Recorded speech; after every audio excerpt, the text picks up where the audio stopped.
Right, hello there. Looks like everything is working. Let's double check. Because, yet again, all the things reset themselves every couple of months, which require you to double check everything. So,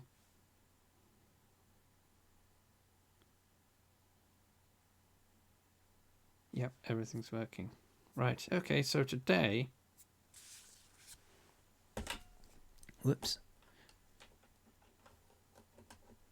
So today it's just a little project. I'm going to make a little VCOINS spinner that spins atop the avatar's head. So, seeing as they've IMVU have now publicly released all their VCOINS stuff, so we can now buy VCOINS if we want to, we're going to make a little spinner that spins an accessory that you place atop of the head and it spins. But what we're going to do, and let's hope that Blender doesn't keep crashing, what we're going to do is, oops, normal maps. We're going to do some normal maps. So, first thing we want to do then is create the coin.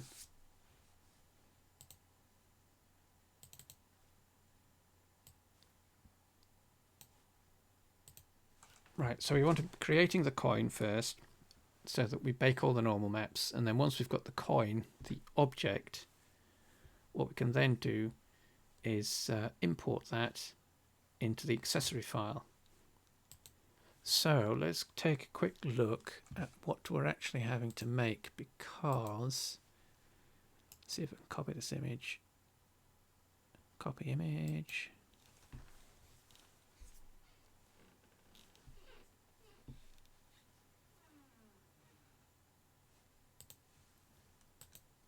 Paste from clipboard. See if this works. Right, yes, so what we're going to make is a three-dimensional coin or cylinder. A cylinder that will have this little icon. We might have to make this in a higher resolution so that we can make a normal map using image baking and combine that with a normal map that's created using, well, baked from 3D mesh. So that's what we're going to do first, is do the 3D mesh. So minimize that. So we've got Blender open. This is 2.91.2, but any version post 2.83 will be fine. Right, so let's just see which way we're pointing first. Front.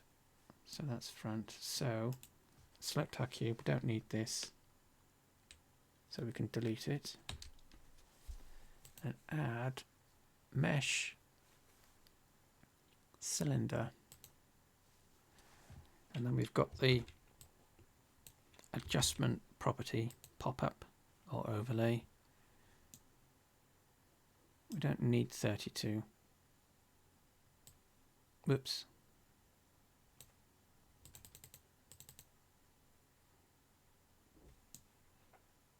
Let's go with 16. We can change its depth here. So 0.2. That's about right. Yeah, that'll do. That'll be okay for our coin. Just need to rotate it upright. So that's holding control down whilst manipulating the widget. So that's our coin basis. So let's do a little bit of editing to this. So we've got our, has it got a material? No, it hasn't. So we can use the default material that was assigned to the cube. So we're just selecting the Browse to button or clicking on that and just select that material, we can double check that it's assigned by either changing the base color or scrolling down to the bottom. We want viewport display.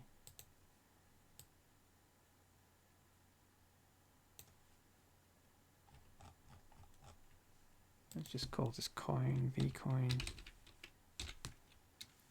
space, square brackets, 0, close square brackets, check preview.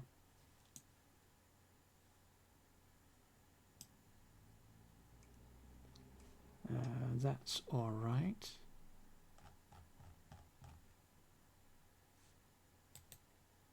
So we don't have any textures assigned to this yet. So that's the basic material. Shading. Oops, zoom into our coin. So add texture, image texture.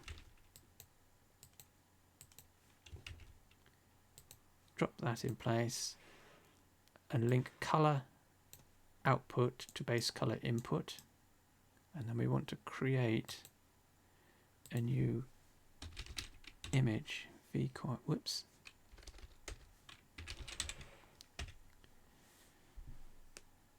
Let's just go with 512 by 256. That's rather high resolution for this type of object, but we'll just use that because if we work at a higher resolution, we can always just scale it down when we need to, or if necessary.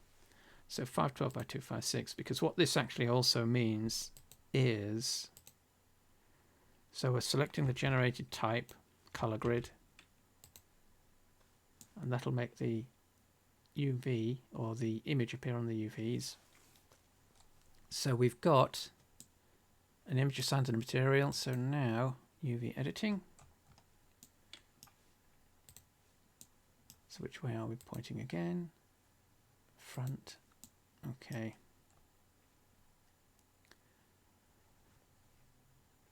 So what we could do here is use the default UV map, although it's a bit squished because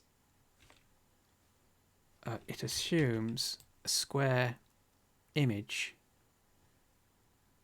by default. So we've made this twice as large, obviously, because we've now got a 512. So what we can do with this is just select, whoops, universal widget, grab that edge. So we've at least got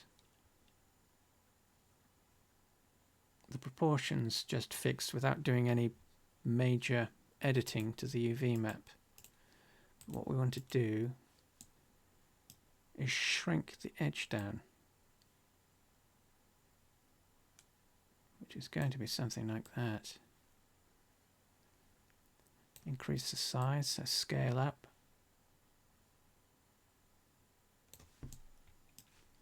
So just double check again. So we're just moving the UV over the letters, and we're using the letters as a means through which we can test how distorted the image is. So that's okay. So we can select these two, make them much bigger.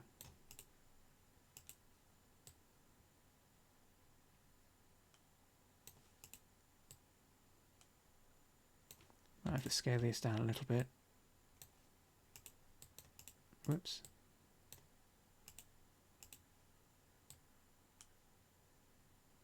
So when you are editing your UVs, if you've got the universal tool active, make sure that you're always, if you're translating or moving, so we're going left to right, up, down,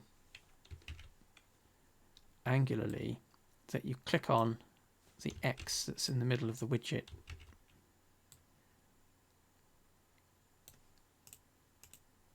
So select the island and just move it into place.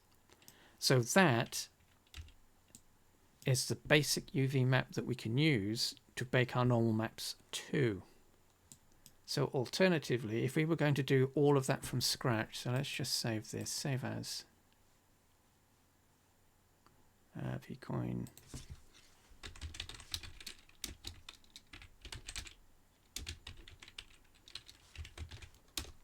VCOIN1. Let's go back to, let's duplicate this. So that's just Shift D. Move that to one side. So if we were going to do this from scratch, so I'm going to remove the UV map that's assigned to the object. So that's our UV map. Just delete that by clicking the minus button. That just removes the UVs. So we now, the object no longer has a UV map. So if we were going to do that UV mapping from scratch, we have our object selected, switch to edit mode, and we want to separate the faces from the edge.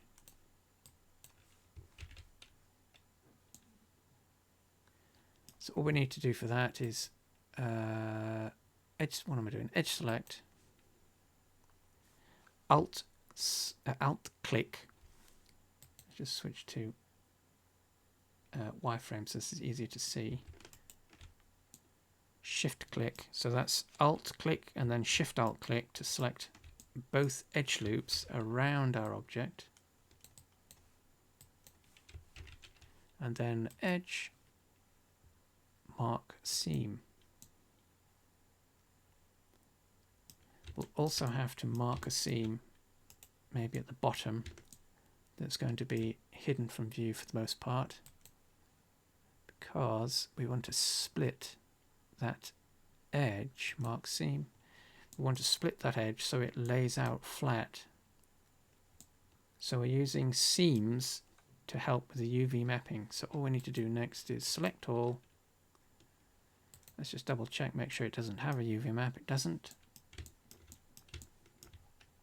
In fact, actually, let's just undo all of it.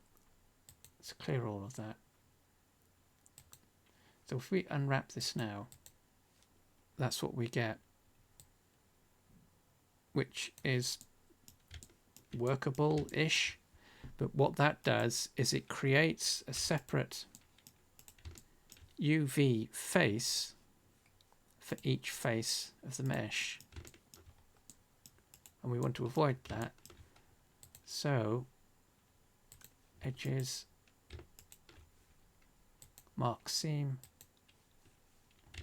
mark the one at the bottom,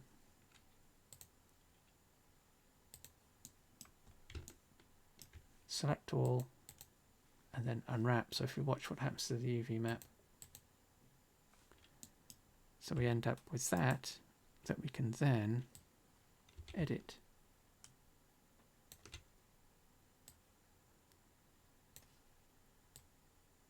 And that gets us a similar, let's just double check our, yep, that's okay.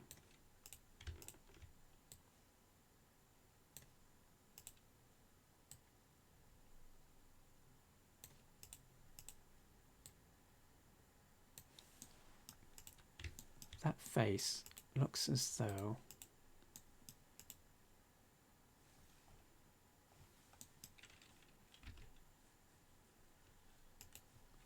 that's weird. So that's the UV map from scratch.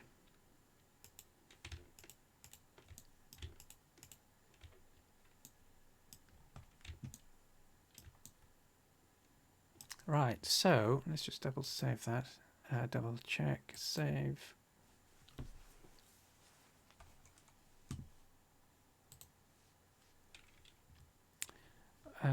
Oh, hi Gigi. Hello. Didn't see you there. Right, so what we can do is use this duplicate that we created. We don't actually need to do anything with this other than what we can do is use this as our high resolution mesh. So in the outliner, let's just identify this, make it easy to see.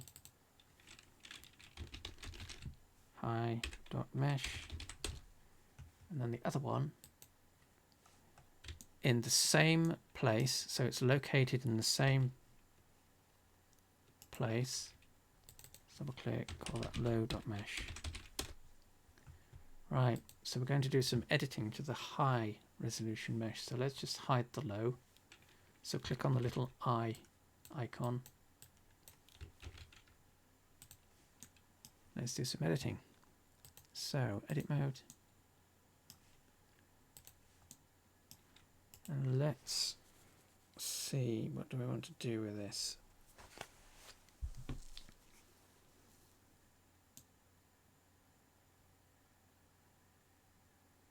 Let's do an inset. So that's this tool.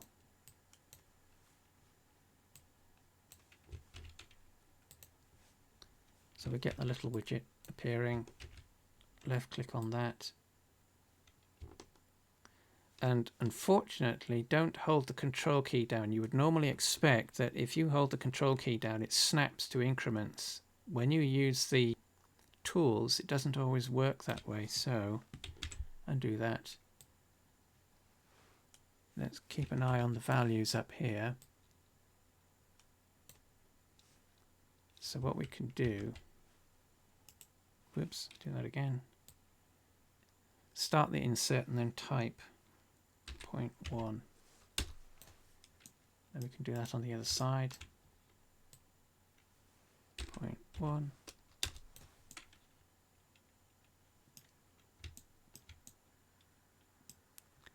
Hello, suspendu. Left, right, or low resolution. Then we can do an extrusion. So that's this tool. Because we just want to create a little inward step.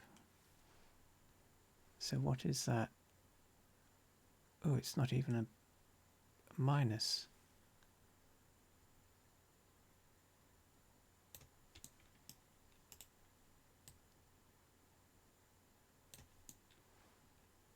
Like so. And what we can do at this point is enable or add subdivision surface modifier, so we can start to see what our coin is going to look like.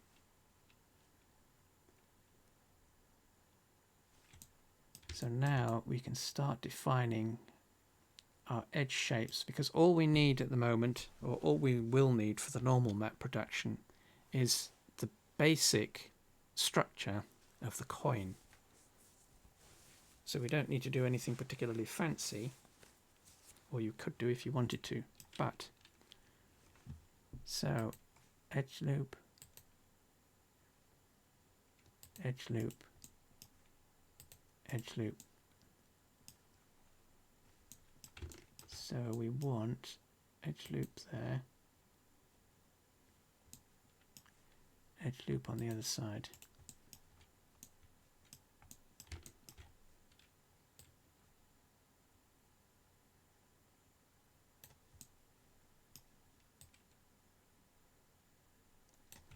So we can define or start defining our edges.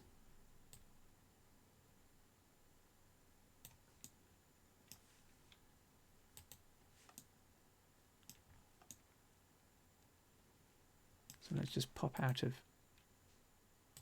oops. So that's our basic coin shape.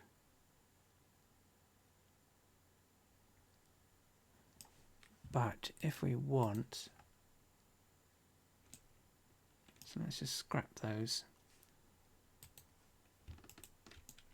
Going to get rid of a couple of these edge loops that we've just added. So we can Alt click select them, so it selects the entire loop. And then all we need to do is just dissolve them. So delete, dissolve edges. That just dissolves them. Mesh, whoops, delete, dissolve edges,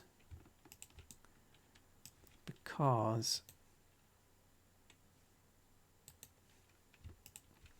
and it's best to do this one loop at a time, or one whole loop at a time, rather than selecting a whole bunch of them, because you can inadvertently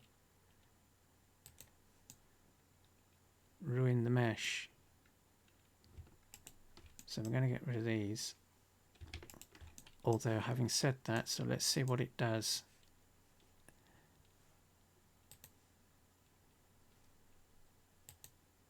Oh, that worked okay, so that's fine.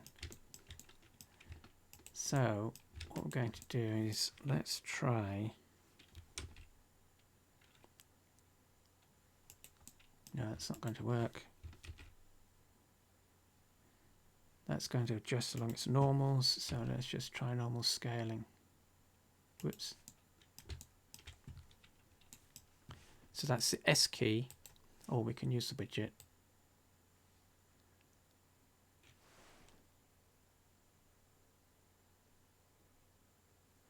So that's 1.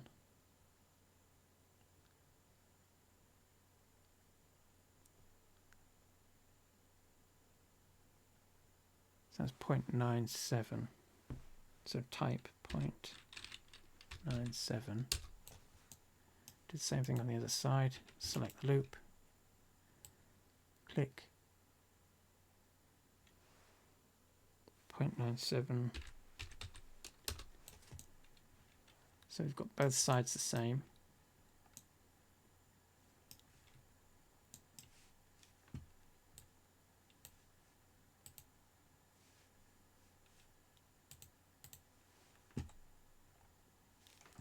So what we want to do next then is redefine the edges. So depending on the type of coin you want, obviously the way that we did it before, because the sides are the same across the entire width, it basically means that the coin is quite flat on its edge.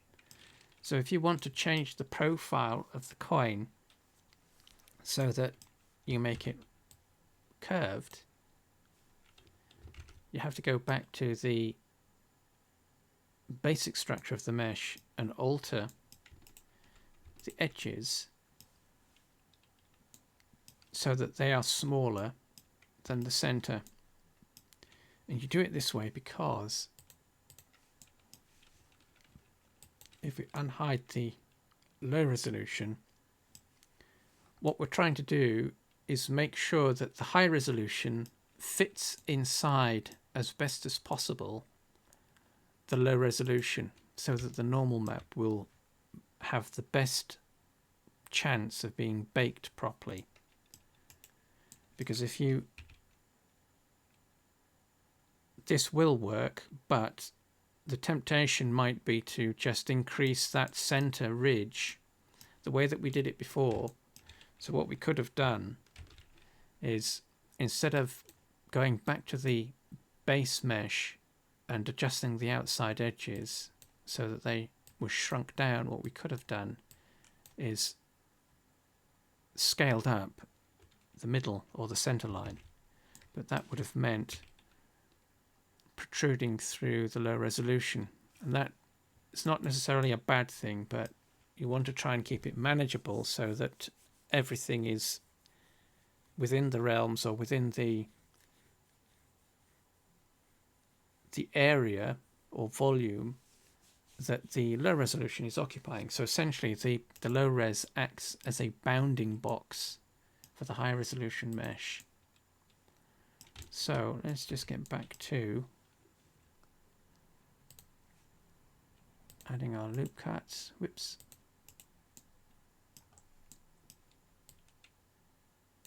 And defining our edges. Make those a little sharper.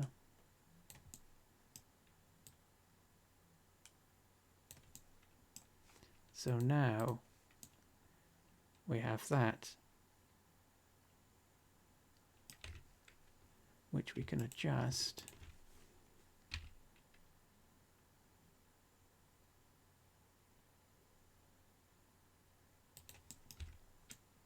like so.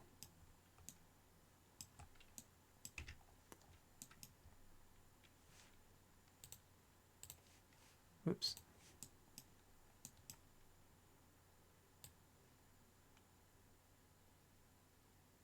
So there's another one that we might want to have a look at. We do want a sharp edge, but we don't necessarily want it to be so steep. from this edge to this edge. So we might want that instead of that. So to do that, let's undo that. Select that inner edge if we can find it.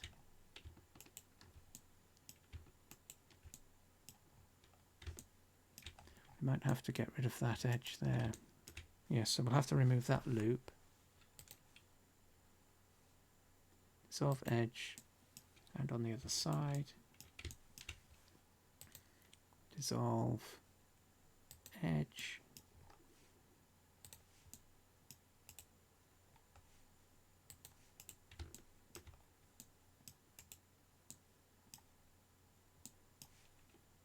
So this is where it gets a little tricky because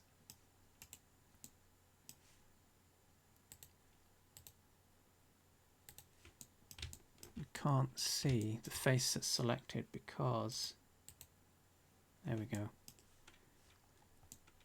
So let's shrink this down.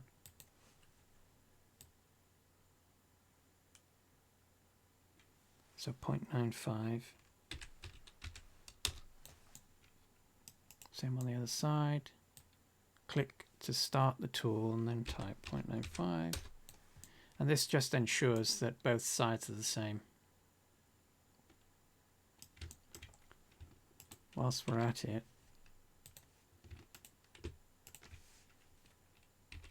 let's just even that up. Right, so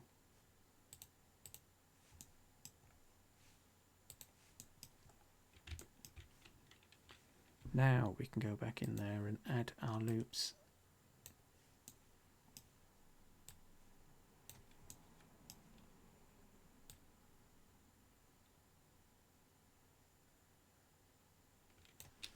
Let's undo that because we can't see what we're doing.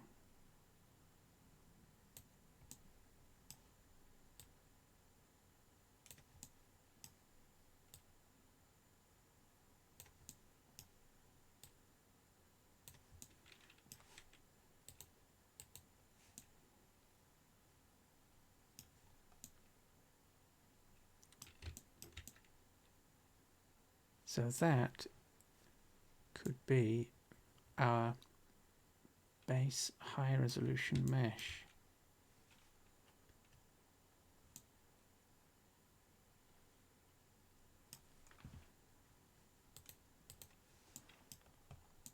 So that's our base coin. So what we need to do with this is smooth shade.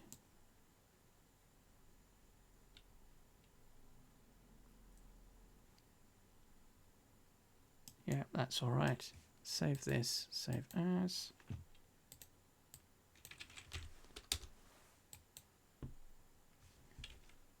So that's our low, and our high fits inside that quite nicely. So we need to do the same thing to the low resolution in terms of object, shade smooth. So this is important when you are using normal maps. So the low resolution, generally speaking, must never have any sharp edges. So whether that's the mesh left as flat shaded like this, so it looks faceted,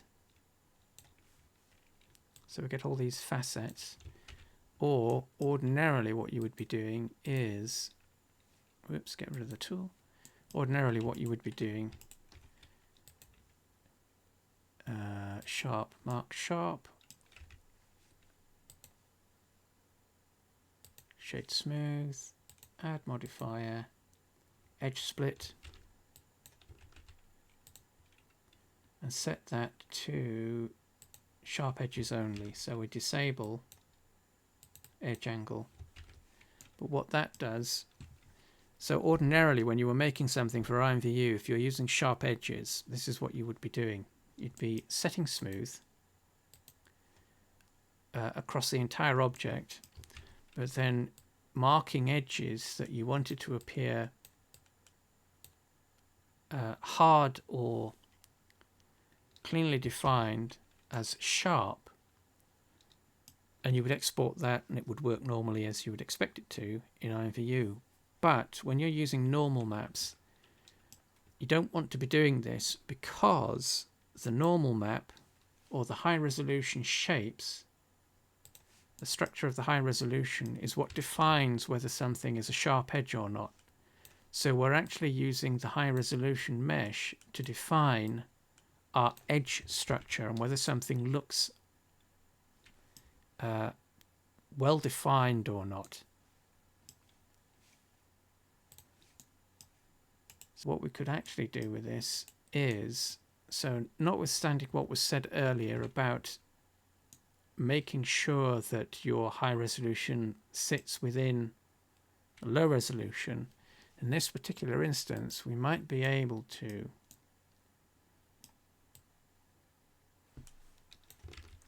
scale this so that it does slightly intersect. So what is that? 0.5. So that's 1.05.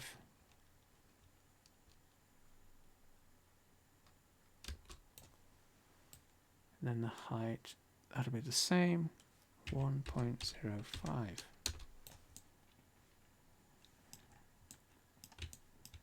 So we're doing that because what we ideally want to try and do, so you'll have to play around with this. So the rule of thumb is generally to try and make sure that your high res fits inside the area or the bounding boxes defined by the low resolution. That's your rule of thumb. But in some instances, like with this, what we might want to do is, so that's the low resolution edge, and the high resolution edge we want to try and get as close to these points as possible, so that we have a better chance of establishing the illusion that the coin is A, curved, and B, the edge definition matches the low, so the high resolution and low resolution edge definitions match up. So the closer these two are together, the better the illusion that's created when we eventually bake and get this into IMVU.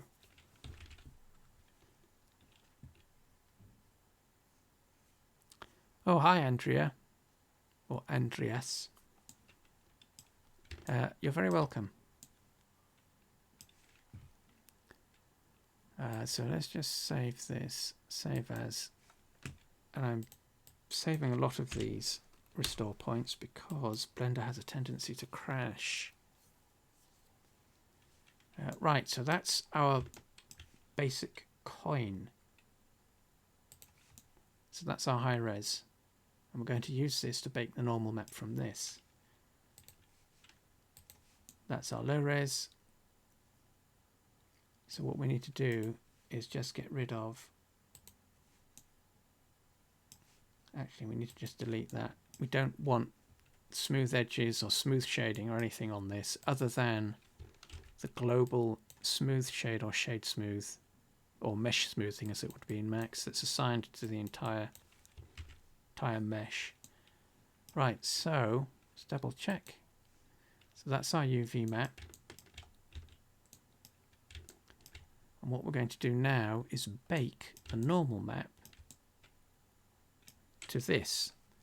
So what that's doing is baking the structure of the high resolution mesh.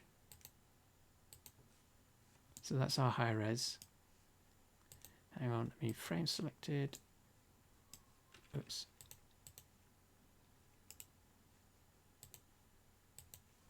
There we go, so it rotates around the object.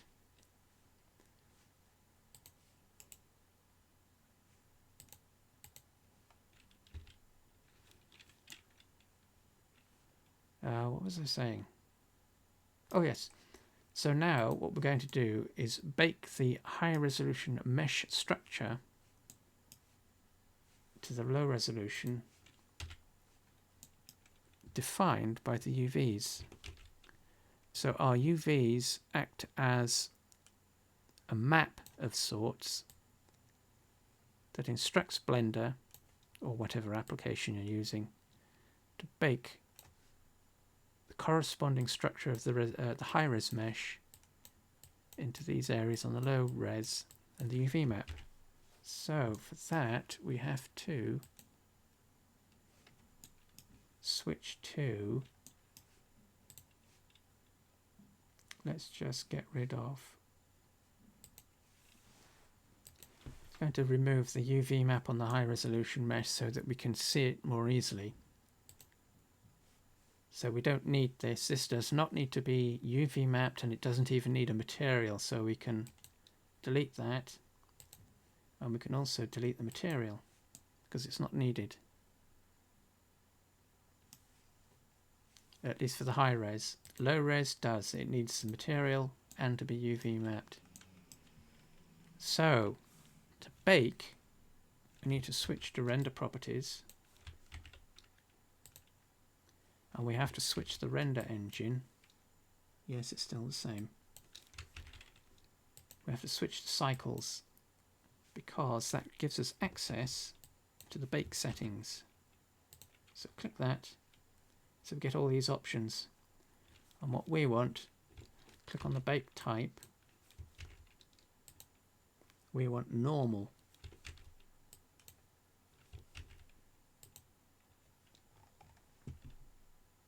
Those settings are okay, and then what we also want is selected to active, because we're using the high resolution, so expand those options. We're using the high resolution to define the normals that are baked to the low resolution, or the UV map.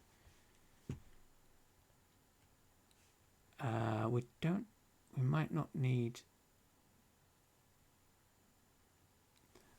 not need to adjust this. I think we will, but let's just do a quick bake to test.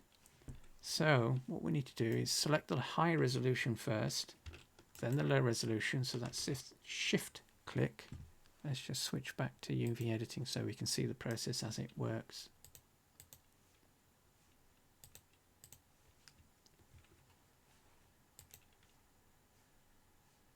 Bake.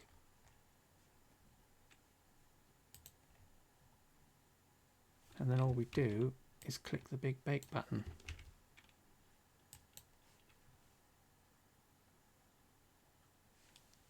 And there is our normal map. And it looks like we do need to set the max ray distance, because if we don't, if it's too close, we get this artifacting, this discoloration, because the surfaces are coplanar. Basically it means that rather than two surfaces that are sat a distance apart, the two surfaces are sat on top of one another, and Blender can't distinguish that distance properly and render the normal map. So what we might have to do is just adjust this a little bit. Let's take this up to 0.1 and then rebake.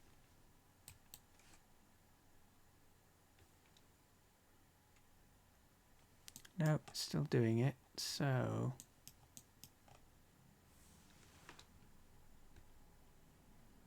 let's try 1. That's probably too big, but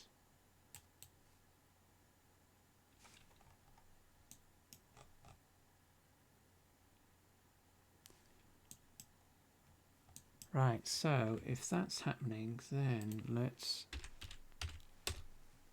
small value. There we go. That's what we needed. The value was 2. 0 was obviously too small, and 0.1 was too much. So at this scale, which is basically Blender's defaults, because we've used the default scene when we created the coin originally, we actually needed 0.01. So that produces our normal map. And it's as simple as that, literally as simple as that. So we've selected the high resolution first, then shift click the low res, So we've got both selected.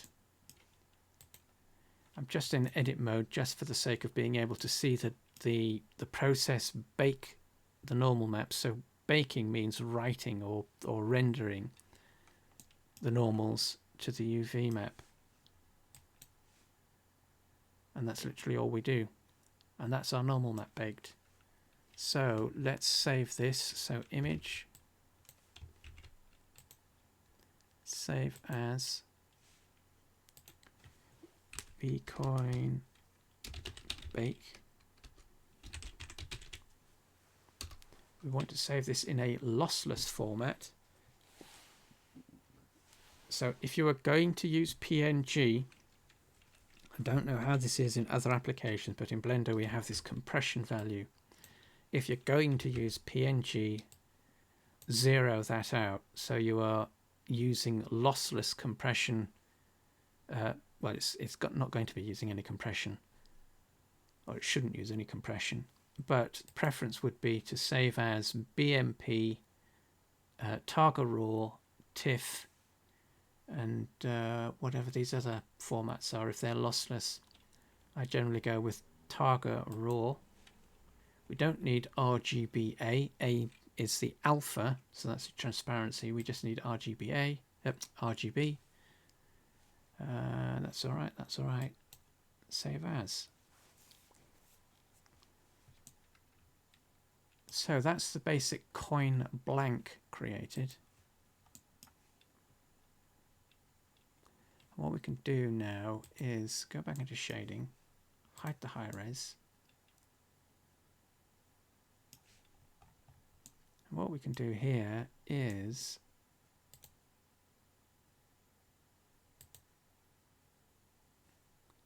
let's create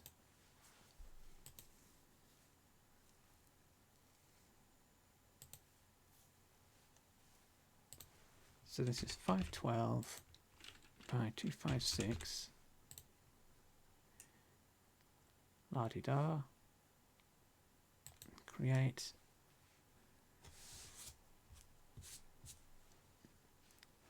save as,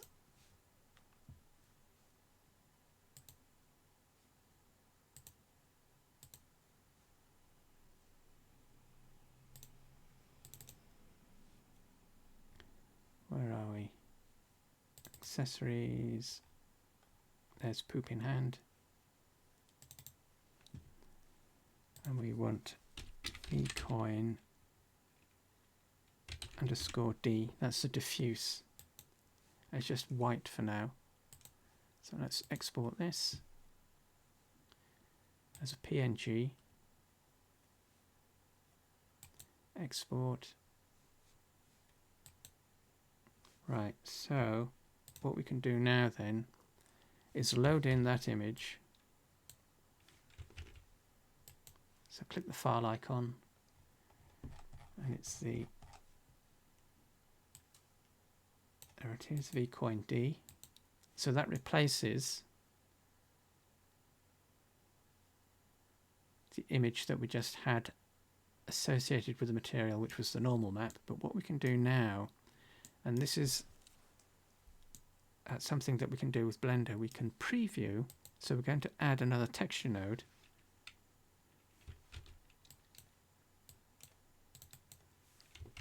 And we're going to add another one. We're going to load in the image that we baked. We've now got it saved as an image, so we can go to open, yoink, down to the bottom. There is our TGA. We can open that, color output to normal, and there we can see the effect in place. But what we also want to do with this is, for the normal maps, change the color space from sRGB to non-color, and that gives us our normal map affecting the coin. So let's just disable the specular so the shininess isn't getting in the way. But we can see down at the bottom here, in particular, we've got some definition that's created by the normal map. Can't really see it at the top there because of the angle of the scene. But we can preview what our coin blank looks like by just doing that. So we add a standard flat image as our diffuse, and then we drop in the normal map that we rendered, and that gives us a preview of what the coin will look like. So that's our coin blank. So let's save this, save as. And what we can do with this now, let's load this or append it into the accessory starter file. So another instance of Blender.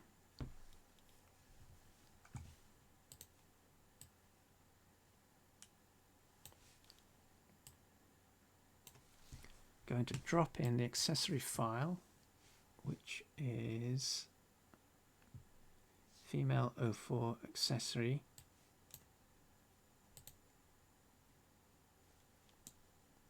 So that's the accessory file. We're going to append the coin blank. So file, append,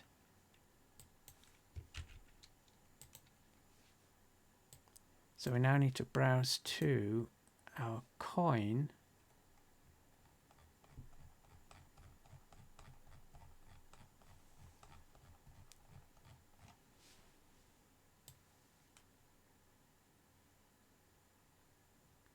Which should be in here somewhere.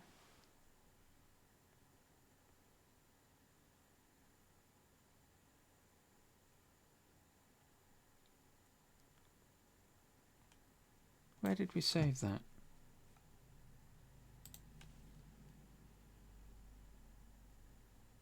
Oh, Twitch VCOIN.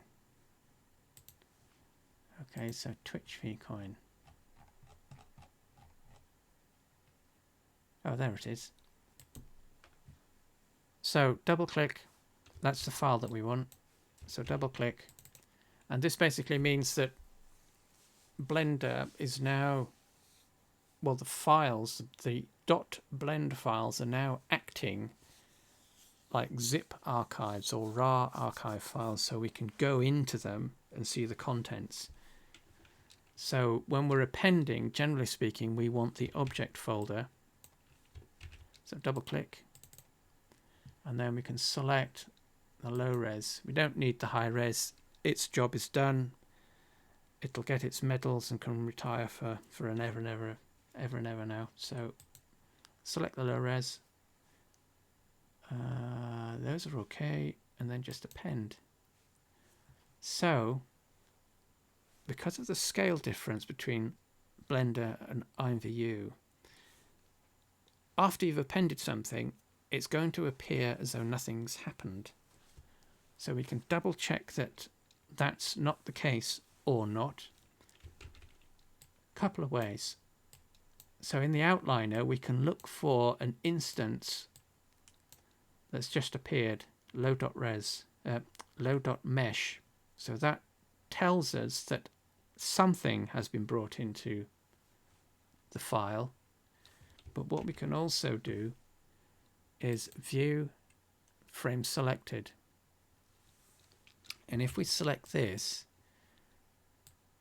the view will jump to the object that is selected. And if nothing else was done immediately after the file or the object was brought in, it will be selected by default or highlighted. So we can use this to jump to our coin, and there it is. And it's also brought in all the assets that are associated with it.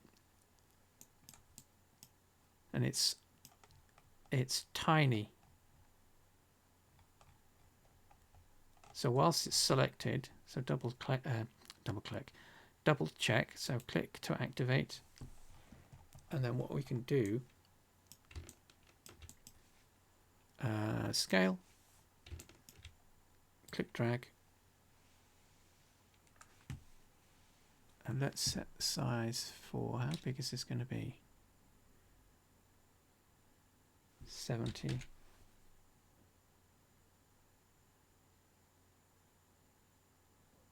Yeah, let's go with 70. And then all we need to do, yoink.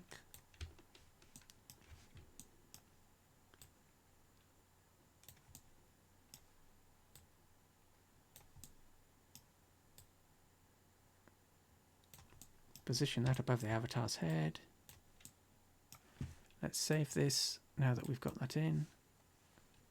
So we want VCOIN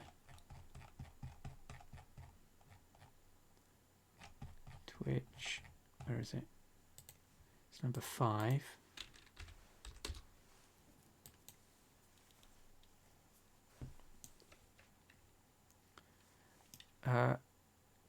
So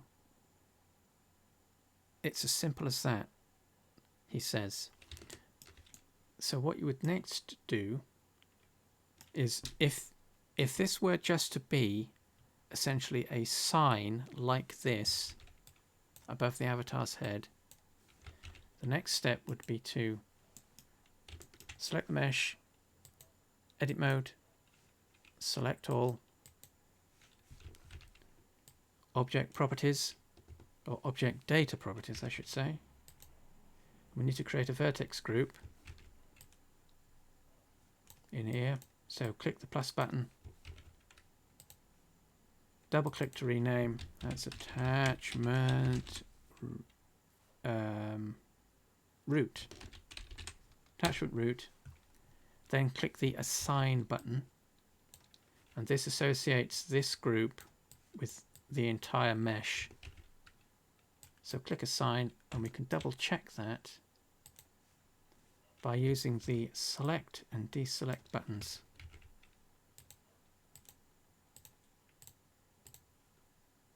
So that's step 1. Exit back into object mode. Step 2 would be to, let's just hide the mesh head. So select to highlight in the outliner so that we can see it, because there's a lot of stuff in this file. And the hair and the specs, because what we want is this. Well, not that one. So what we're going to do is parent the mesh to the appropriate armature that represents the head bone of the avatar, and it points in the same direction as the accessory skeleton. The accessory skeleton is this big set of bones. So if we select those, highlight them in the outliner, attachment.rig, we don't want these, so hide that. What we want is that one that's underneath, that's hidden underneath there, and that represents the head, which is why it's called head brackets attachment root. So what we want to do with this is select the mesh, modifiers,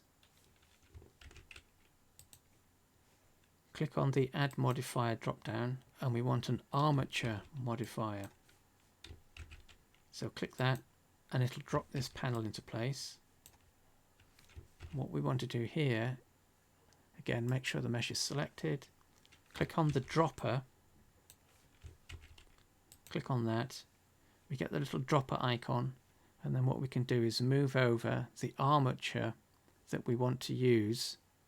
We want the head, so object head brackets attachment root, click that to select, and if we watch what happens here in the input box, it'll drop that skeleton or that armature in the box, and that now controls our mesh. So we can test that by selecting the armature, switching into pose mode, selecting a bone, and then just pressing the R key to rotate it, just to check that bone's not doing anything. So press escape to reset, click again, and that'll toggle this selection. So there are 2 bones in the armature, They both occupy the same space, but if you click twice, it'll toggle through the bones that are available for selection. So we've now selected the opposite bone. And I'm going to cough. Excuse me. So now, if we press the R key, we now have our coin blank being controlled by our object. So what we can do now is do a test export of this. And hopefully we don't break Studio, because we're going to need to import this into IMVU Studio, because obviously we're using normal maps.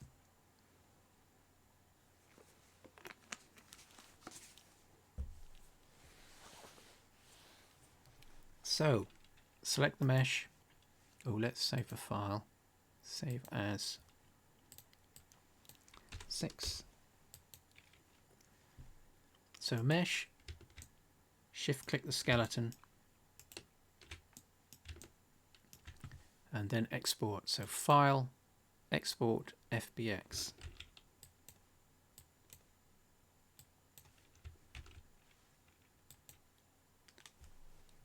So our options, excuse me. So we want to set selected objects. We'll try this first, see if this works. Everything else is okay. That's all right. Transform, that's all right. Geometry, that's okay. Armature, where's it gone? Oh, there it is. Always disable add leaf bones. We don't have any animation in this, so we can disable this as well. So click the checkbox. We don't need that. Make sure we're saving in the same place. Change the file name if necessary. Double check and then export. Right, so that's exported it. So now we need IMVU Studio.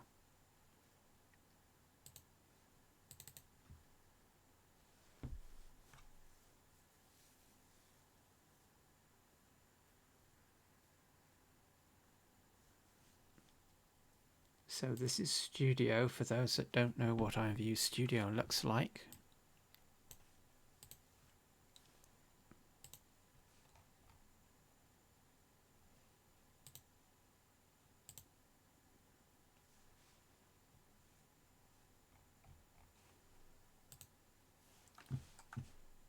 Hang on, just double checking something.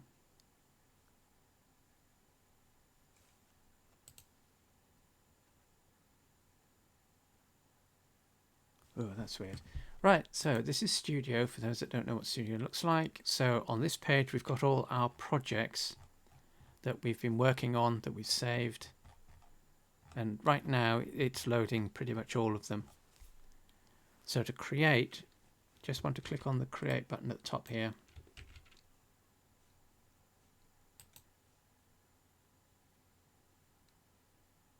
It'll give us a ton of things that we can derive from, because it's now just loading or listing anything that's derivable. So what we want to do is select our derivable. So we want accessories.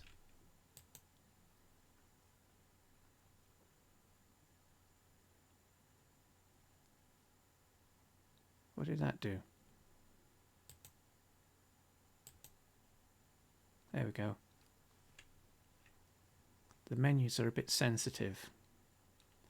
So we've got the glasses. We want to select that. It'll give us the preview on the right. So then all you need to do is click on the Derive button. So click that. Oh, there's an update available. I'll have to do that. So update. So I'll probably have to do that again. Oh, that was quick. Ew, look at the fancy new icons. I say. Jolly fancy. Right, so create. Oh, they've changed the background colours as well. Accessories. Glasses. Oh, look, and they've given us some more information. That wasn't there before, was it?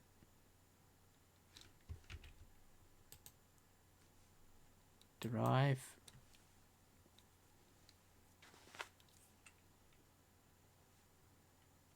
Right, so that's what we're going to replace. So now we have to import. Oh, before we do that, actually. So it has problems with TGA images. So what you want to do is, if you have saved some TGA images, this is why we save them actually. Accessories, Blender. Where are they?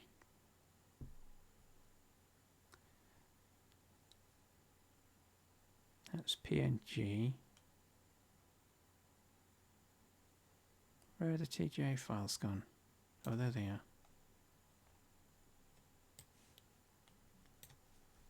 Right, so that's the normal map that was created when we baked the coin. And that's a TGA. What we want to do with this is save it as a PNG. You want to avoid using JPEG because that can introduce compression artifacts into the image that can cause problems. So let's just export this PNG. Blah blah blah. Underscore N for normal. Save. So that's saved our PNG. So let's go back to Studio. Right. So import. So click on the hamburger, edit, import.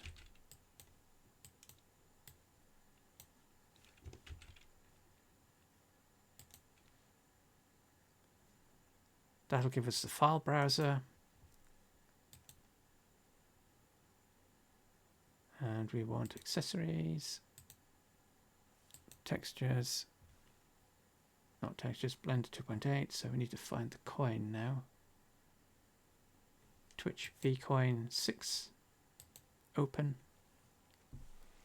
Oh, it's worked. Excellent. Mesh is too big, blah, blah, blah. Right, so this is giving us a preview of the FBX file, what the importer has found in the FBX.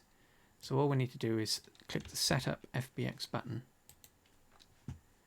We want to change the scale, 0.01. So that's this section. Everything else is okay, so we don't have to worry about these. We don't necessarily have to worry about the skeleton, but you generally want to select the one with, it should be 2 bones 1 mesh.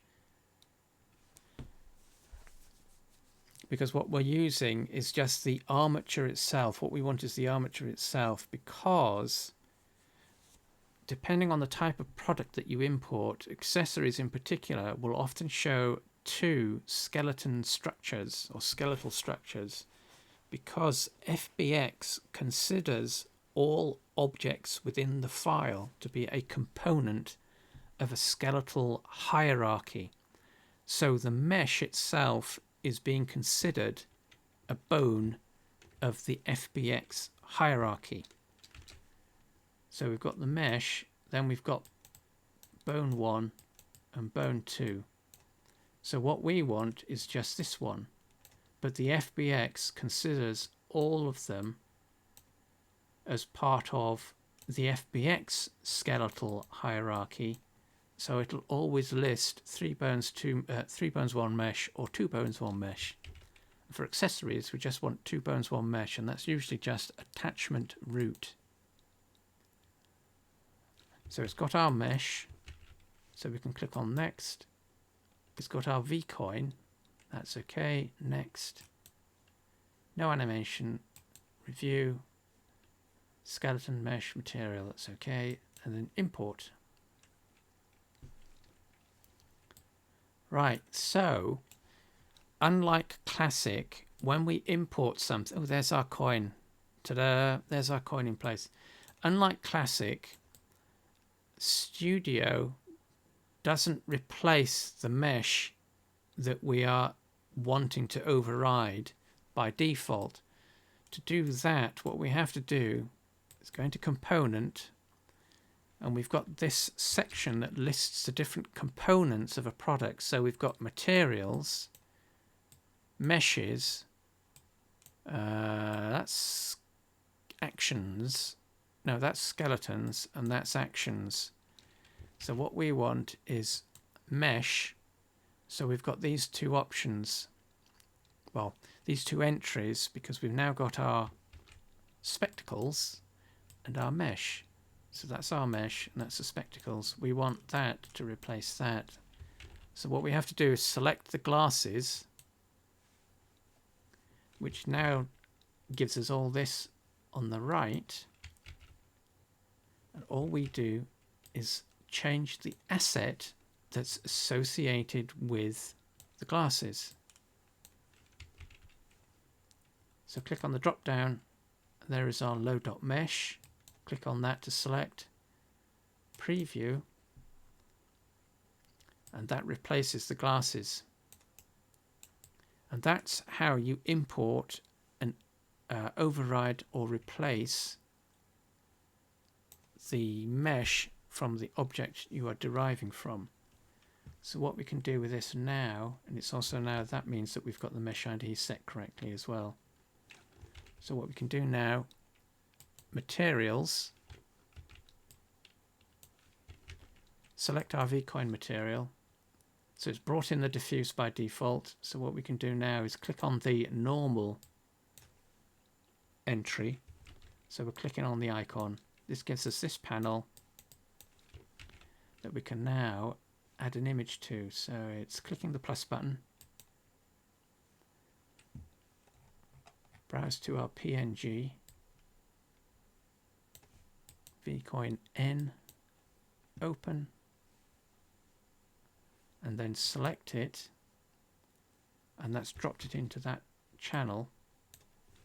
So we get the preview when we mouse over it now. And then all we need to do is this might be quite difficult to see because the image is white, but preview it.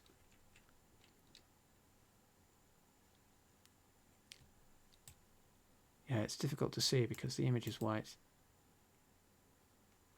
So let's change that. Add image. Let's go with a darker color. What have we got?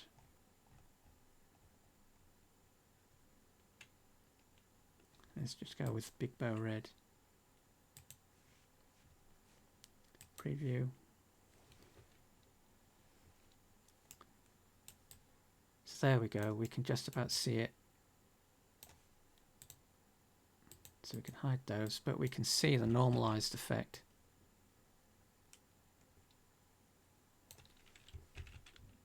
Not quite sure why it's giving us hard edges.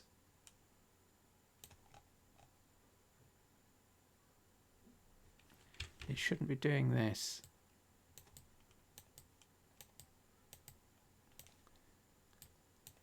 So I need to double check that. Whoops, where's it gone?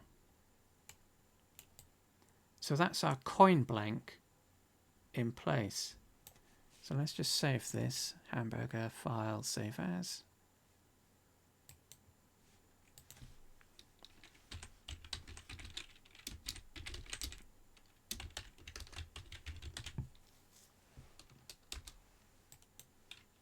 So let's go back to Blender and double check that we didn't save, we didn't leave any hard edges in place. So what we might have to do is double check that our object A doesn't have, so it has an armature object, but what it might have, yes, it's got some sharp edges, so we have to remove those. So select all, edge, clear sharp, because what we want is that mushy mesh.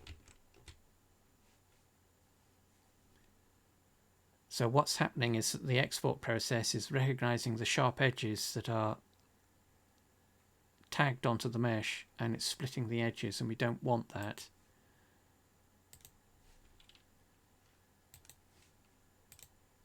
So let's export that again. So mesh, skeleton, In fact, actually, just save this. 7.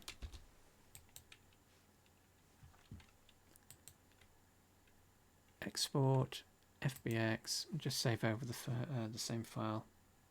No animation. No. That's all right. Export.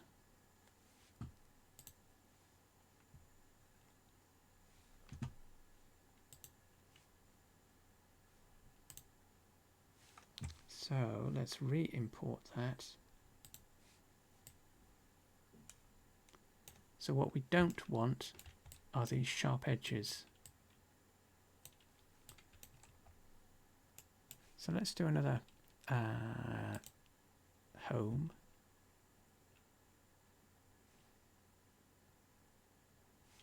Create glasses. Derive.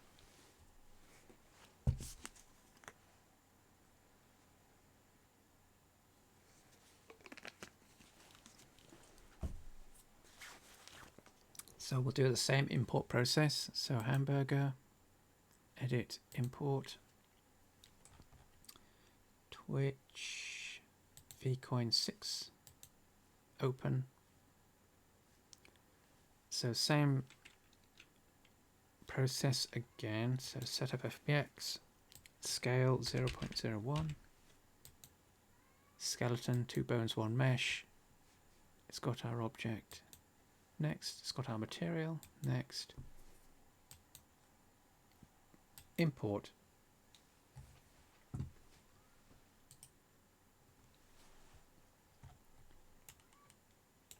So it's brought it in, and it doesn't look this time as if it's got any sharp edges, which is good. So, component, mesh, female accessory, then change the asset, low.mesh, preview.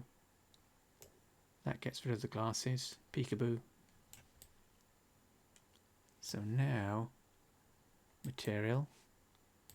Let's just change this to red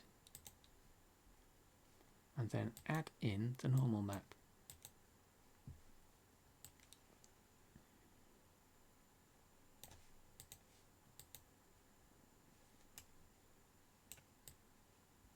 And then preview. Excuse me.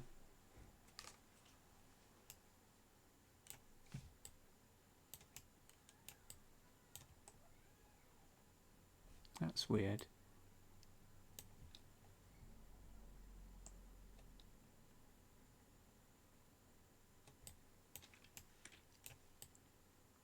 It shouldn't necessarily be doing that.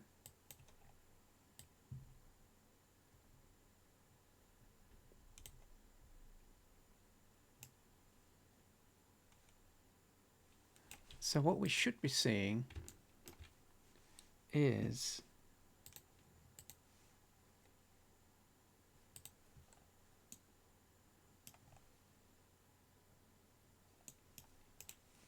just double check that's got not that that's disabled.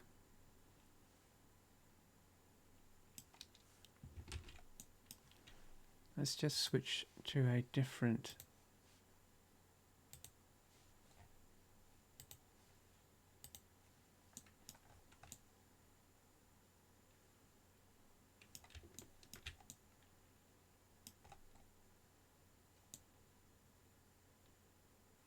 oh, that's weird.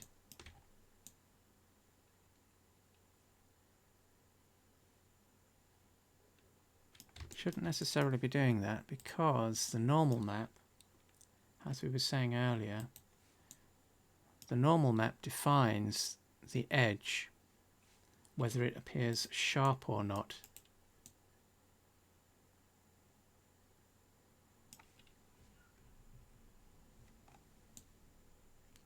Maybe it's just the optical illusion is so good.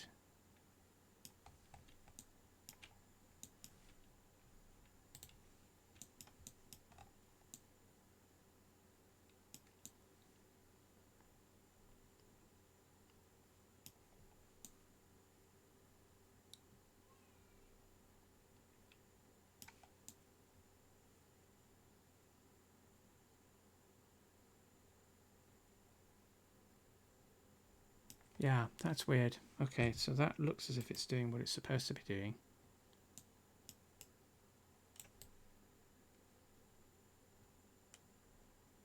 So that's our coin blank. Oops.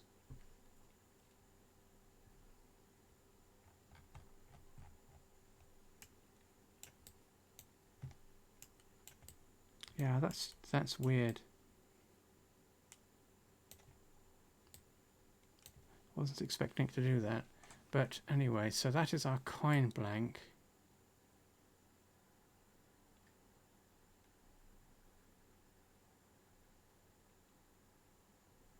So it looks like something's going a bit iffy there.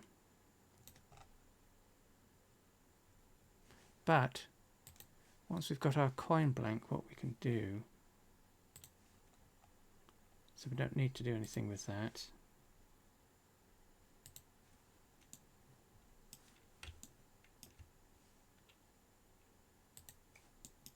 So what if we wanted to animate this?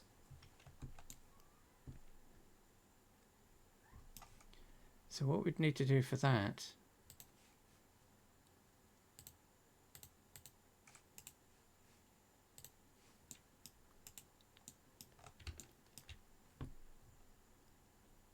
we need to add a bone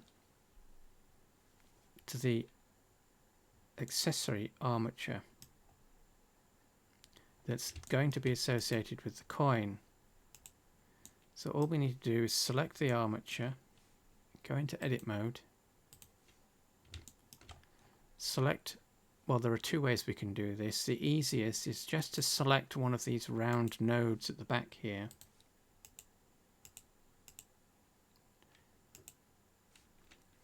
Preferably for attachment root. So again, it'll toggle the cycle through. So if there are several objects occupying the same space, as you click, it just toggles through the bones that are available. So we want the attachment node, and then there's attachment root. So once it doesn't look as if anything's highlighted. So what you can do is keep an eye on what's going on at the top left corner here. That tells you what the active object is. So what we can do then, where is it? We can extrude a new bone. So hold Control down to snap to the increments. Let's just make this 60. Toggle to move, and what we're going to do is just align the view. So we want viewpoint right, and then we're going to click drag this little red square, and because we have this tip component or element of the bone selected, what it'll do, or what it should do, is allow us to manipulate the bone and make it upright. So click drag, we can hold Control down to snap to the increments or snap to the grid and just make it upright. So now we can select and move and manipulate that bone, because what we want to do is grab that, just move it up to our mesh. We might have to check its settings to make sure it's properly upright, because you don't want it to wobble.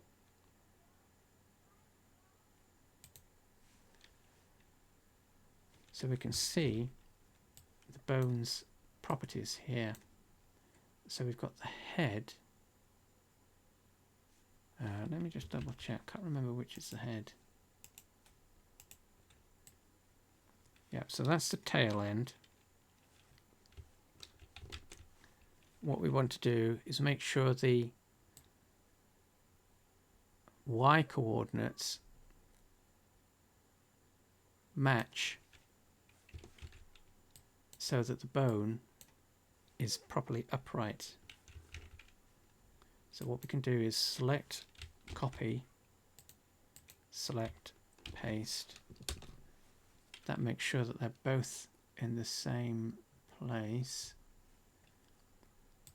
X is 0, so X should also be 0. So that now means that bone is upright. Whoops.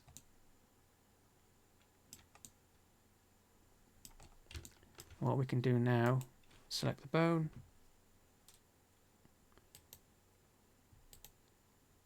We want bone properties, because we're going to name this, rename it VCOIN.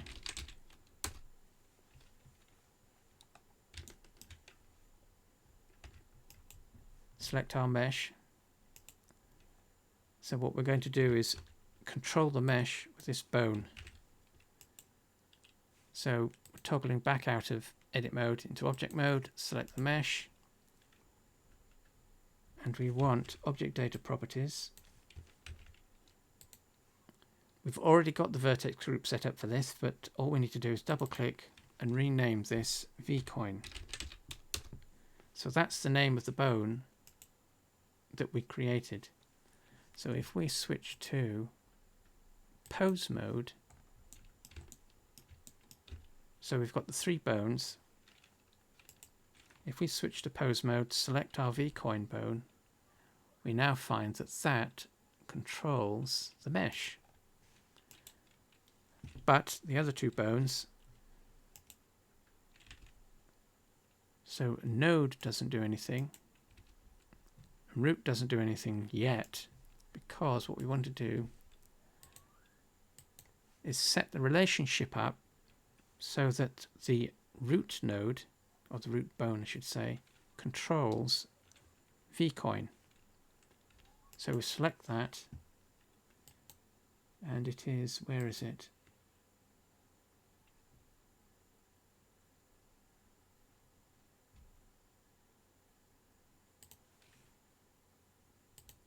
Relations, that's where it is. So again, whoops, bone properties, relations. What we're doing is setting the parent. So we can click on the bone, that little bone icon. It'll list all the bones in the armature, and we want attachment root. So click on that, and we can see a dashed line appearing, and that indicates the relationship between the 2 bones. So now if we select, whoops, go to pose mode, if we select the bones, we can see that attachment root controls it, but attachment node does not. That's because attachment root is the master bone. So that's our skeletal relationship setup, ready for animating our coin. So what we've done is, using the armature for the accessory, we've just extruded a new bone. What we could also have done is just selected one of the bones and armature duplicated it, and that just creates a duplicate bone that we can then reposition. And generally speaking, when we do it that way, the relationship line is automatically generated. So there are 2 ways of creating the bones. It doesn't really matter which, it's just a question of personal preference. So let's just delete this because we don't need it.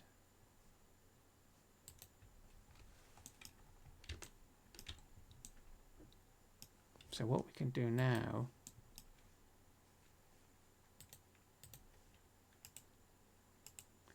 let's just make that skeleton X-ray, because we want to see the bone so we can select it. That is, where is that? Viewport display, in front, there it is.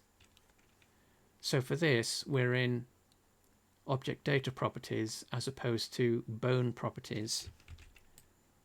So object data properties, viewport display, and then enabling in front, which replaces the old X-ray system.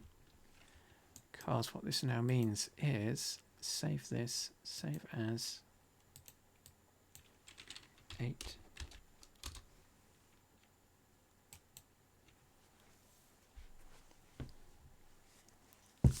What we can do now is create a little animation.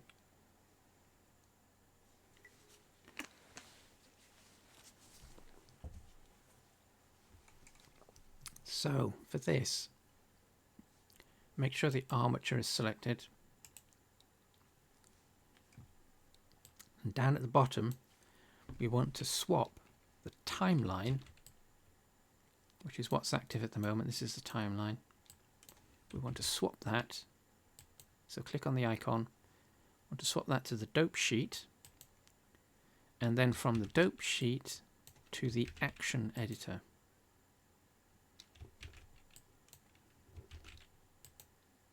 And that gives us this.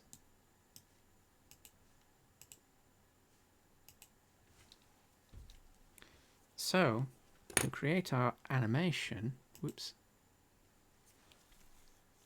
make sure the skeleton is selected, or the armature. Switch to pose mode. So there's nothing going on right now, so what we need to do is create, just double checking, create a new sequence. So click the new button. That creates a new entry called summary. We can expand the options for that. There's nothing listed there yet, but let's just rename this. So click type VCOIN dot action.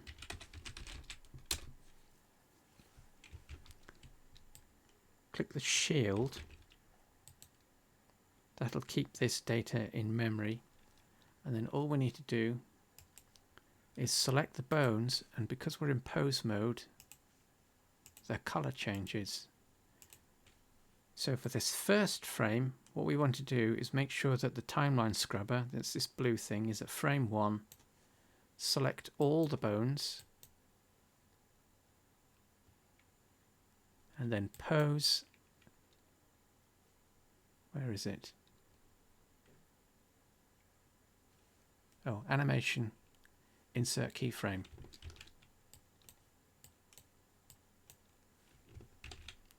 Pose, animation, insert keyframe, and what we want is location and rotation. What that does is it drops these pose or keyframe markers into the timeline based on the position the bones are currently at. So for IMVU we have 30 frames a second. So let's just go into, I think it's render properties, because we want to set the frame rate.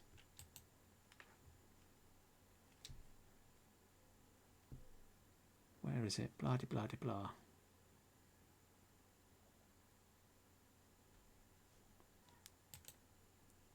Oh no, it's in output. Where's it gone? Oh, there it is, frame rate. So we're in output properties, and we want frame rate. It's set to 24 at the moment. We want that on 30, because that now means that we have 30 frames, equates to 1 second.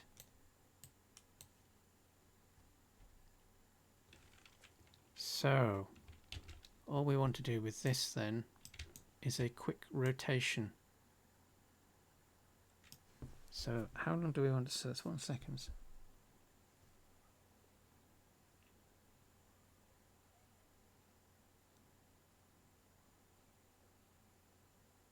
So let's do it a 2 second rotation. Just doing some mental math there, or mental visualizations. So that's going to be 60. So that's our end frame. So that needs to be the same as frame 1. So what we can do is select that bone, move the timeline slider to frame 60, and then pose, animation, insert keyframe. Note this shortcut key for that is the letter I for insert, so you don't have to keep going through the menus. But whenever we do that, so if you use I now, it gives us the insert keyframe menu. We always select for IMVU location and rotation only. Scale doesn't work. So that's our start. Let's scroll in a little bit. Start and end. So let's rotate this. So at frame 30, we want this bone to be 180 degrees rotated on the, what axis is that? Well, just the blue axis, so that's the Z axis. So we're rotating around the vertical. So click, drag, hold Control to snap, and if we keep an eye on what's going on in the left top corner there, we can see the angle that's being rotated 180 degrees. Or you could do what we did before, which is start the rotation and then type 180 degrees. Whoops. And then press enter. Now, when you're rotating in in Blender, keep in mind that negative values rotate anti-clockwise. So they rotate anti-clockwise. Positive rotates clockwise. So depending on how you want the object, why isn't it doing anything? Oh, that's because we didn't put the... Let's do that again. Positive 180. Insert keyframe. So press the I key. Location rotation. So that's dropped in the keyframe that we needed. So as I was saying, depending on whether you use a positive or a negative value, it'll determine whether the coin spins clockwise or anti-clockwise.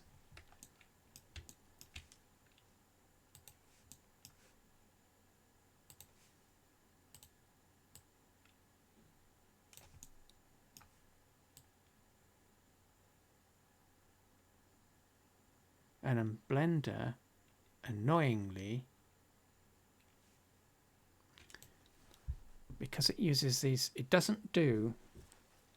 So this is one of the things that you'll have to watch out for when you're animating with Blender. This applies to everything Blender does.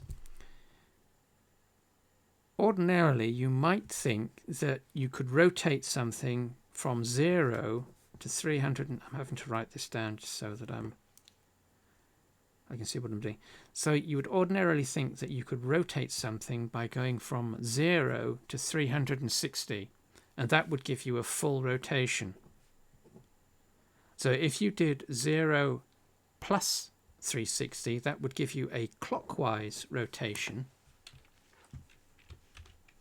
So if you went 0 plus 360, that gives you a positive clockwise rotation.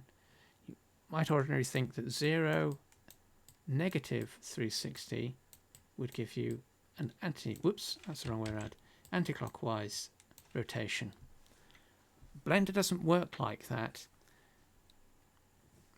If you want a 360 rotation, you have to do 0 to 180. That gives you the inverse, and then you're essentially doing 180 back to 0.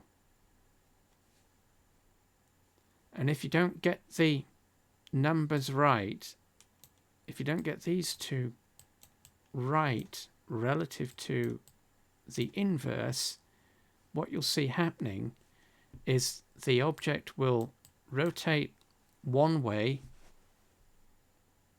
for the first half, and then it'll rotate the other way for the second half, because it treats the 180 as the 0 value.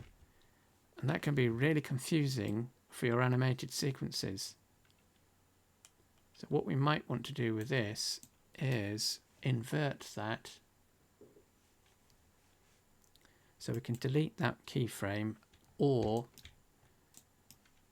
so let's just check which way it went. So we want to invert that. So that's 180. So that should now not move. Then if we want to go negative 180, insert keyframe. So see how it does that? It'll do it regardless as to which way you set the inverse. We just made it anti-clockwise because generally speaking,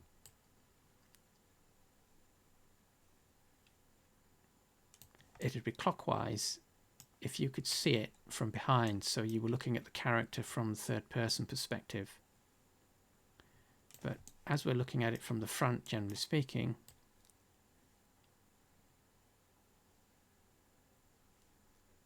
you can make a decision as to which way you want it to rotate. So, got that. So it's rotating that way. So what we need to do then is continue the rotation. Minus 180, insert keyframe. See what that does. Right, so it's kept that rotation, or the inverse, from frame 30. So now we want that to go another 180. Insert. So what we should have is a full spin. So that, if you're not careful, can catch you out.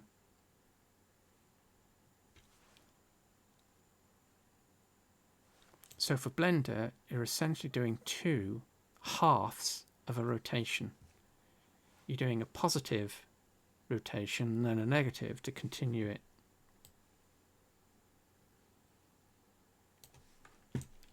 So what else can we do? So let's just have it bobbing up and down. So 15.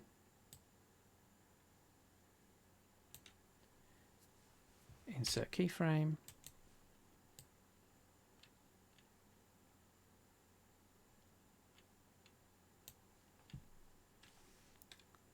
So what we want is another position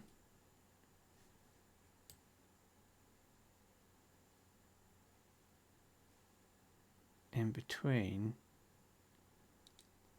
So we can either duplicate frame 15. If we wanted to do that, select the bone, pose, copy pose. That's copied that pose data, so the coordinates, the positional coordinates where that bone is. Move the timeline to frame 45. Paste pose.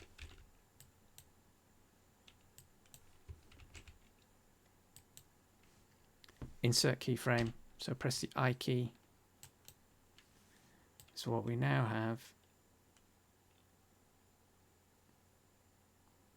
that's a little quick, but what it's also done, which we have to keep an eye on, is it's flipped, because it's kept the rotation also.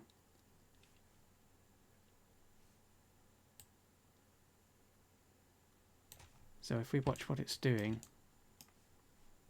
at frame 15, so it's rotating right to left, but we want it to continue. We want to continue around, but it's not doing that because at frame 45, it's keeping the same location or the coordinates as frame 15. So we want the position, but not the rotation. So select the bone, want to rotate that 180. Insert keyframe. So that should now give us,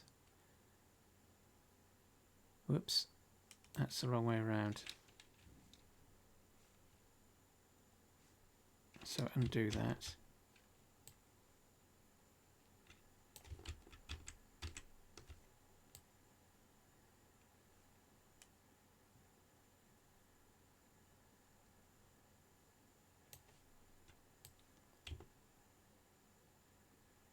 So this is where working with Blender can be a bit tricky when we do simple rotational animations like this.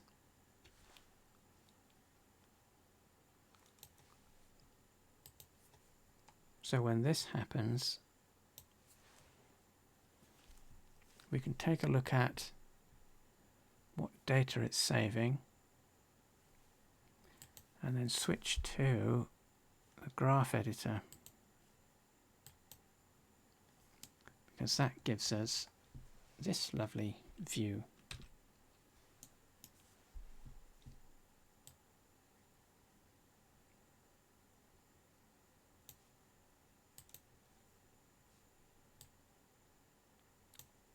Frame 10, frame 4, frame 1. So up, rotates, down.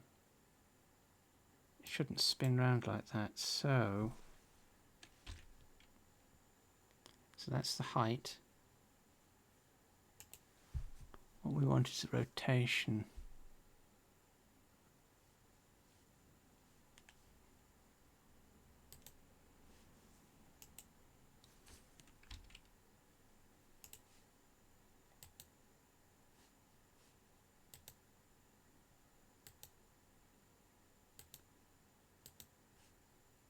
So this is where working with Blender is a little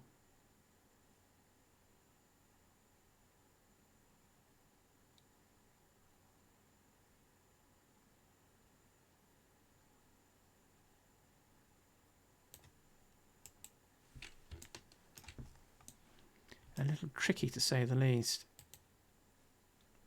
But rotational, whoops, come on.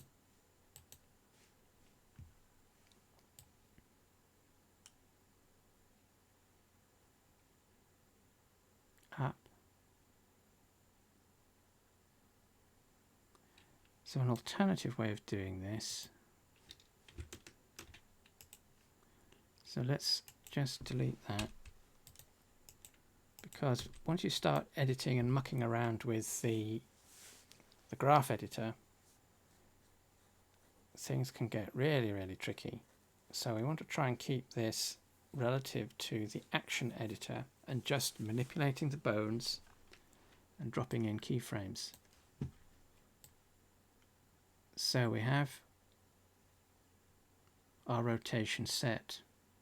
So at frame 15 again, let's move this upwards. And this time when we insert, so we're animation, insert keyframe, all we want is location.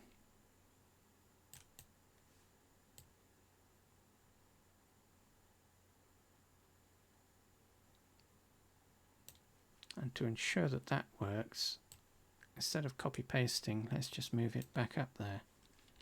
Insert location. So that should give us our bounce.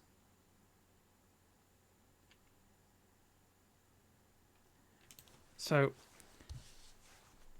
generally speaking, when you want to lock in the broader position of a bone,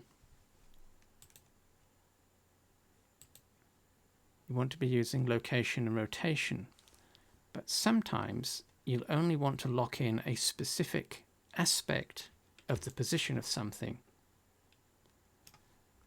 So for that, or in those instances, when you insert the keyframe, you can either select location, as we've just done, or rotation.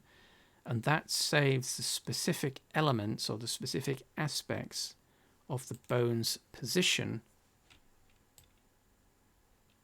relative to the scene. So that now gives us a bobbing animation that we can now, so that's frame 60. So if we change the end to 60, frame rate is at 30, that's okay. What we can do now is go back to the timeline. So we get the playback controls.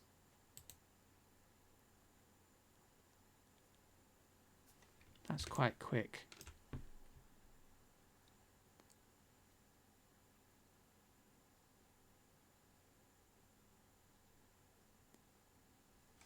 Let's go to frame 59.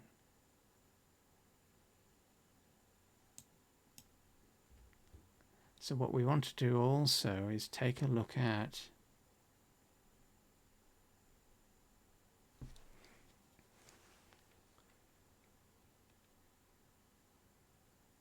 so there's a little pause when the sequence crosses or when it loops. So there's a pause at this end and start point as it loops. So what we want to do is change the interpolation or interpolation.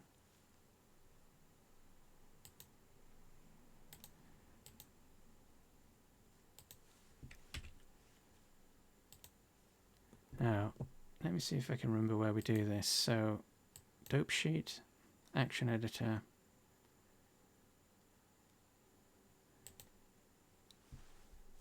There it is, easing mode. So if we watch, let's get straight on. Top.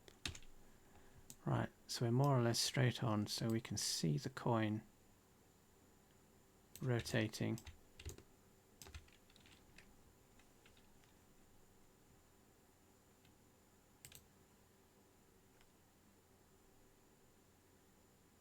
We could do with the animation sequence controls being visible. So the shortcut for the animation is the spacebar. So that starts and stops the animation. But we could sometimes do with these controls being in the actual editor that we're working in. So somewhere here. But anyway, so spacebar. So we can see that there's a pause as the coin animation repeats itself.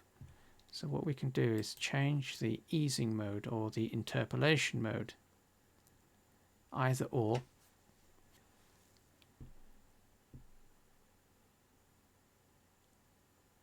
Now I can't remember what the default is, but we'll go through these. So constant, so that's what that does. Linear,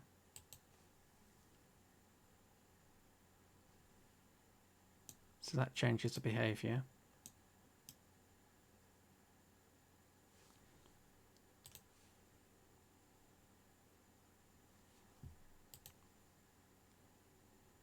Then there's Bezier. I think that's the default Bezier. So let's try the easing mode.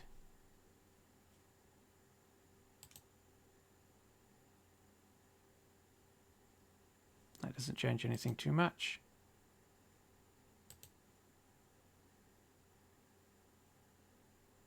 That doesn't change anything too much.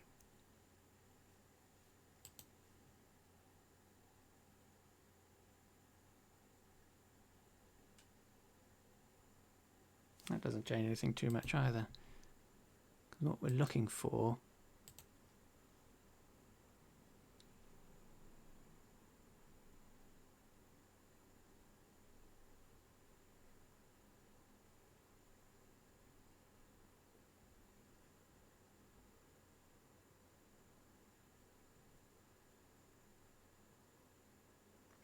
because when you are doing these types of animation, this slight pause that occurs at these 2 points can be quite noticeable.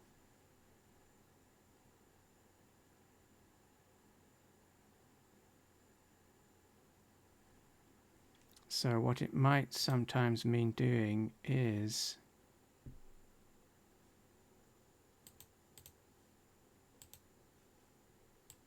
generally don't like messing with this.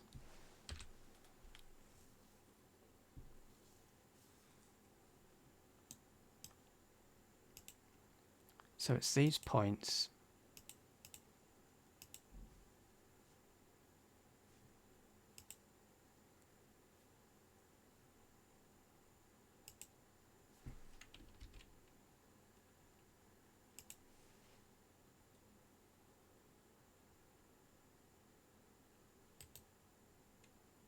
location, rotation.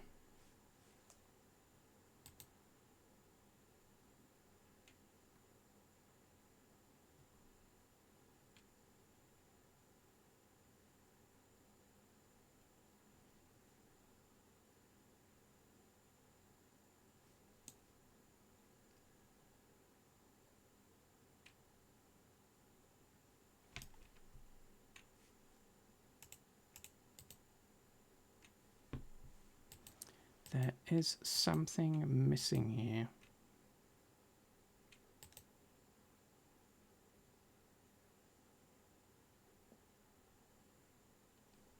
I can't remember what it is.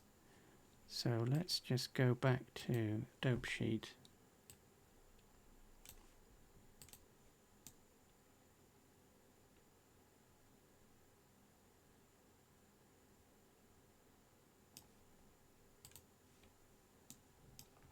It could just be just a visual.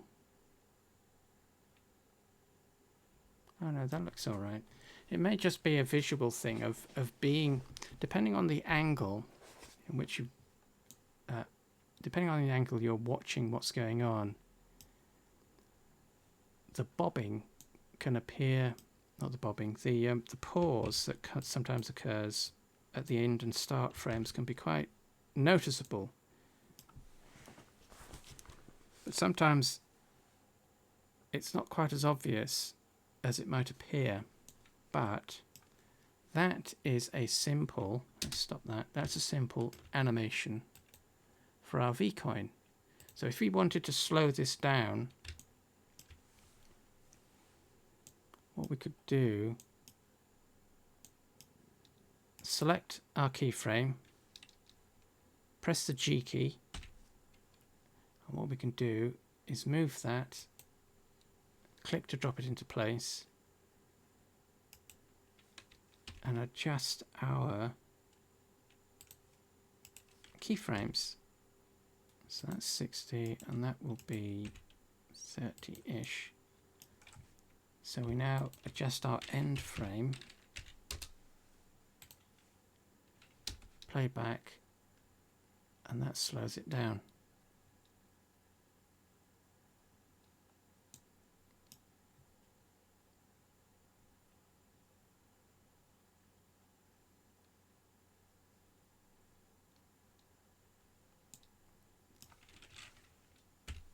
So what we can do with this, save as, is export this.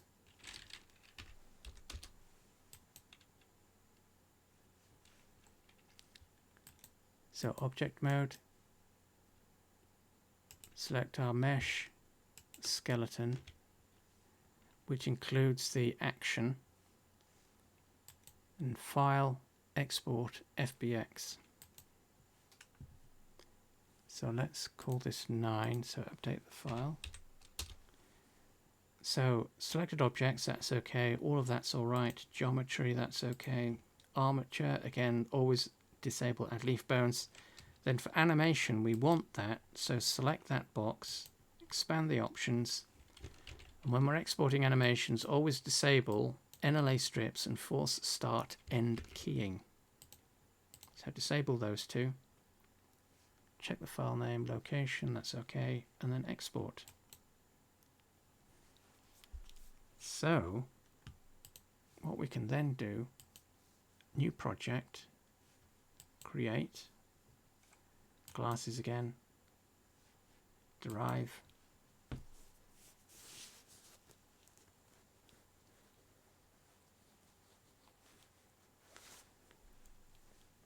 So import, edit, import, find our file, VCOIN 9, open.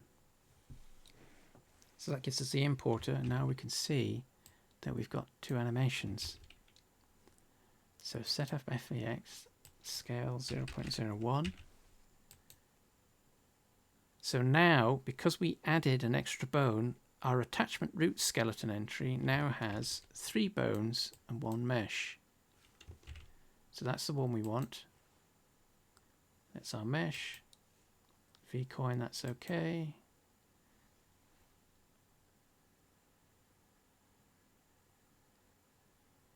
Not quite sure why it's got 2 entries there, but anyway, so review. Blah, blah, blah, that's okay. And then import. So it's brought in our object. So there's all our assets. So component, set the mesh up fast, select the glasses, replace. Then for the action, click on the actions, create a new action. We want this to be stance.idle because we want it to play by default. Click on the ensemble button, and we should have in the asset our XAF file, head attachment XAF.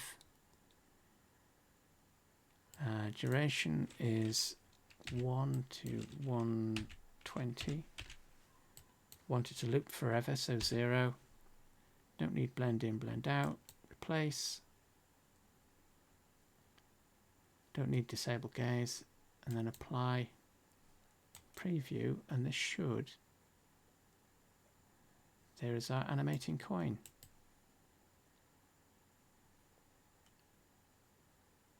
So of course, in this particular instance, let's just change the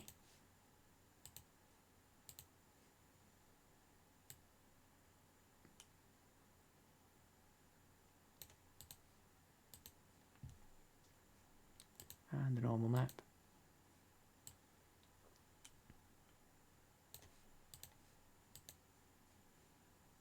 Preview.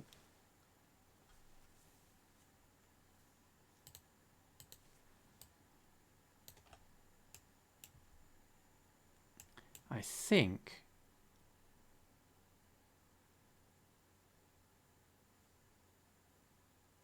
that normal map is upside down, not quite sure. But this coin is attached to the avatar's head. So whenever the head moves, the coin moves with it. So if we didn't want that to happen, what we would do is use female 03 master root, and we do the same thing. We use the same setup. So we extrude the bone from this skeleton, or duplicate the bone, and the position of the mesh, the coin mesh itself, is then relative to this bone or this skeleton at the bottom. So we can set up the new bone up top here, and our motion, our animation motion, is only relative to that, but the anchor point is all the way down at the bottom here. And what that'll do is it fixes the position of the object relative to the ground plane instead of the avatar's head.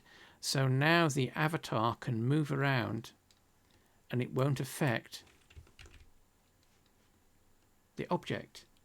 So what we can do, so we can show that by setting, so we select the skeleton, it's set to root node head at the moment, that's the node head. So if we set that to female 03 master root preview. We have to change the orientation a little bit, but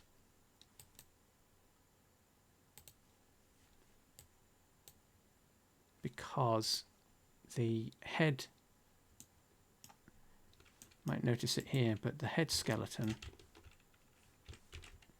points that way.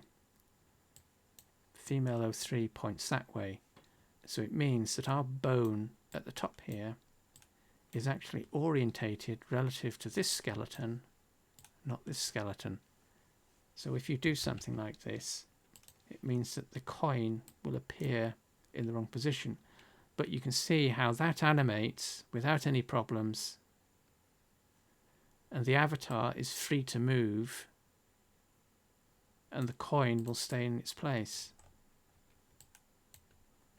So you can do that with all sorts of things.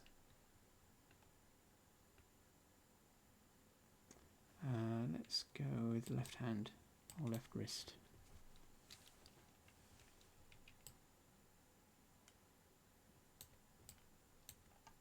So we can set the coin for the wrist, and as the avatar moves, when it decides to, it moves with it. And it keeps the animation active, so it doesn't affect the animation.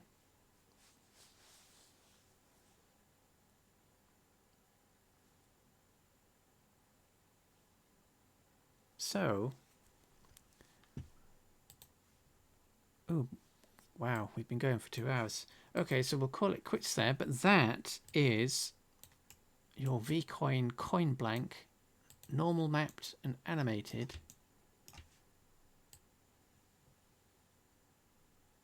as an accessory item.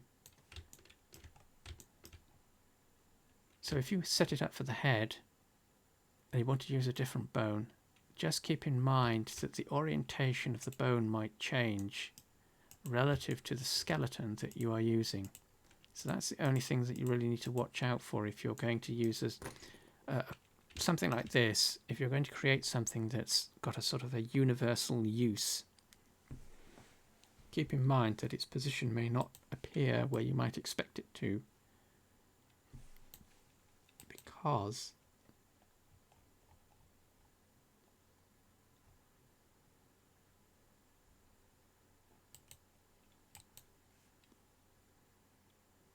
of the different orientations of the bones.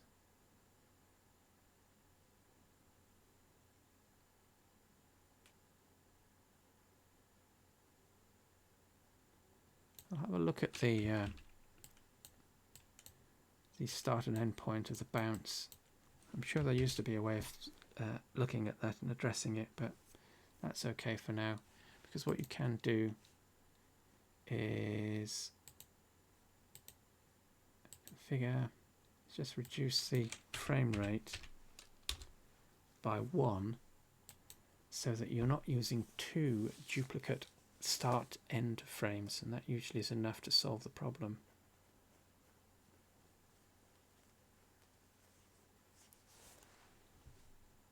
But that is an animated accessory. So let's stick this back on the head.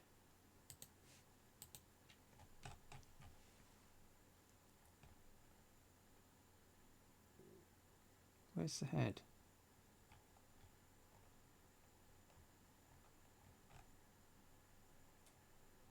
Oh, there it is.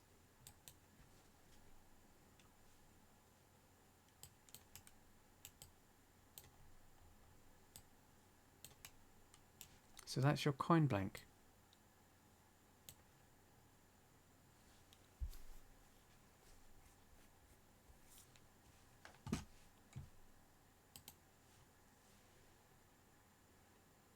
Right, so call it quits there because we've gone over 2 hours, which means that the Twitch archive will have to be split into 2, but this is all being recorded, so the high-res version will be uploaded to YouTube. But that is creating our coin blank that we can then modify using a 2D or image-based normal map and blending the two together. So we've created our normal map. Where is it? We've baked our normal map from a high res to get the coin blank, and then from that we can upload those as derivable assets that can be modified using image-based normal mappery. So yes, call it quits there. Simple exercise. It's taken 2 hours because obviously we're explaining everything as we go, but that's a simple project to create an animated accessory item. Right, so thanks for lurking lurkers. Thanks for chatting, Gigi, Suspendu and Andreas. And then we shall see you on the next stream, whenever that is.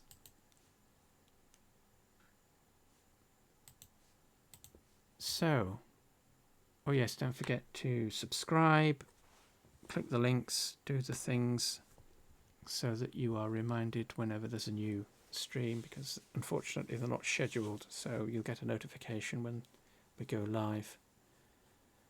But that is by the by. Right, we'll see you on the next stream.